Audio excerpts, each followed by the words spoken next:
Welcome back. Are you ready to continue our journey downstream?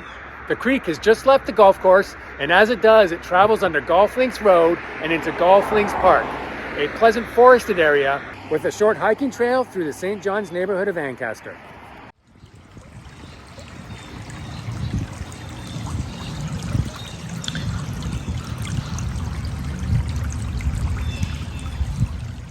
This 400-meter stretch isn't all that large, but it is a pleasant spot for a walk and a place for the kids to play.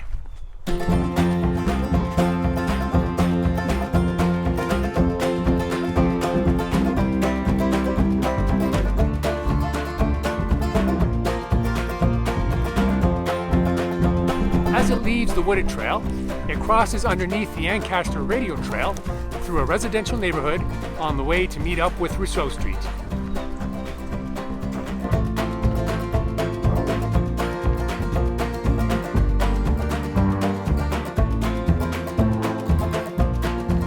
This is Ancaster Creek when it meets up with Rousseau Street.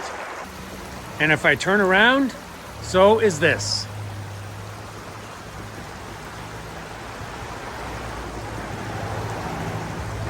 Remember those warehouses that a developer wants to build back at the headwaters?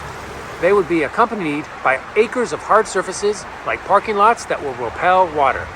That means oil, salt, and other harmful pollutants will immediately be washed into the creek without being filtered by a wetland.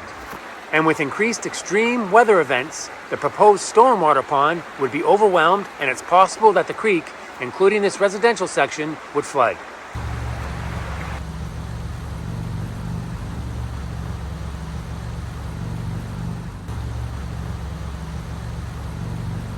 We're now into the section of the creek that most residents will be familiar with. It's just crossed under Wilson Street and makes a stunning appearance at the Ancaster Mill. Ancaster, one of Ontario's oldest settlements, was founded by James Wilson and Richard Beasley.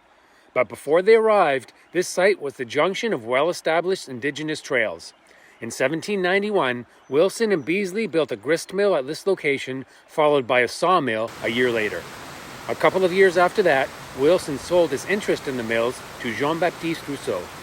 But it was the employees of those mills that built some of the first homes in Ancaster. The original mill burned down in 1812, and the existing stone mill was built by the Eggleston brothers in 1863. So, from long-standing Indigenous trails to multiple mills built over centuries, this rich history stands as a testament to the strength of Ancaster Creek and why we need to preserve it. This is the easiest spot to see the water up close. And heck, you can even sit inside for a meal and listen to the roar of the water over Mills Falls.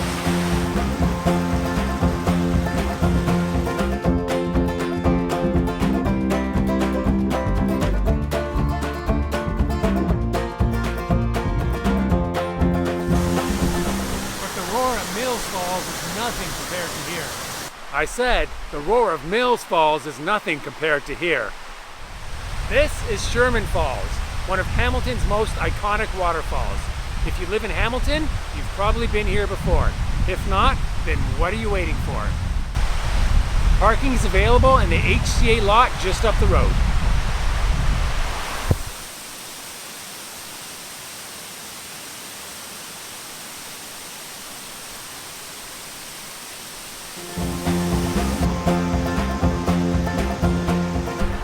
The creek continues from Sherman Falls underneath Old Dundas Road across the Bruce Trail and continues north through private property. Since you won't be able to access it, you'll just have to admire it from above while on the Bruce Trail. But it's a beautiful area and gives us a hint of what we'll see downstream. Don't go anywhere. Enjoy the next few speakers, then I'll return for the conclusion of our adventure along the creek.